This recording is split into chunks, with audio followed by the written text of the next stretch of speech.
Source.com. This segment brought to you by Kansas Regenerative Medicine. Your stem cells, your health, your life. I would say that when you look at how a business is going to transition to the future, you should keep the focus on the business planning. And if you can keep it as logical and keep it as unemotional as possible, which is almost impossible, but if you can focus on the facts, it will make things go a lot better. And also, if you can focus on the future.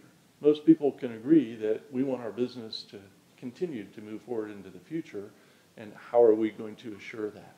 So succession planning in terms of how we're going to find the right people to fill these roles in the future is what most people want. The challenge becomes they don't always have the same idea of how you're going to get there. Framing things objectively. And one of the things that I would suggest, and I'm not really a consultant, I've done consulting, but sometimes somebody from the outside can assist because they can come in and provide that objective look at your business and say, you know, I've heard both sides here, and this group has valid concerns and this group has valid concerns.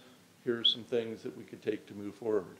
But it's providing that objective feedback and advice that sometimes can take the emotion off of the table.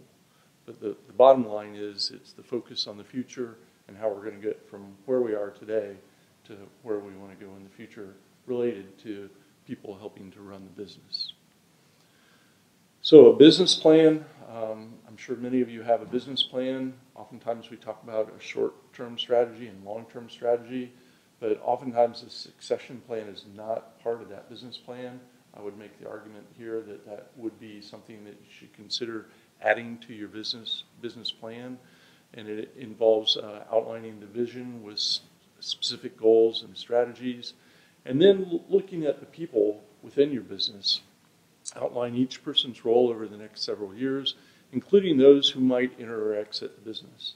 And that's where you can get to either the family side or in the corporate standpoint, you know kind of where people are at in their career, and so what are the probabilities of them leaving, and you can plug that into this plan.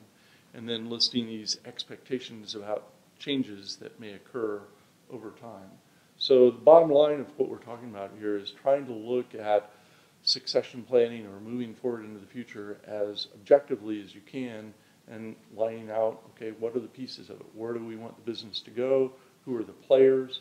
How do we look at replacing some of those people? And when you talk about that, it involves emotions, because people may not be willing to talk about when they're going to retire. Watch Ag AM in Kansas online at agaminkansas.com. The new Better Horses Network is worldwide, presented by Lucas Oil, featuring worldwide radio and TV with iconic hosts like Al Dunning, Sharon Camarillo, Ernie Rodina, Lindy Birch, and Craig Cameron. With American Cowboy, Horse and Rider, Brushy Creek, Cavenders, and Ride TV. Worldwide radio and TV, the all-new Better Horses Network.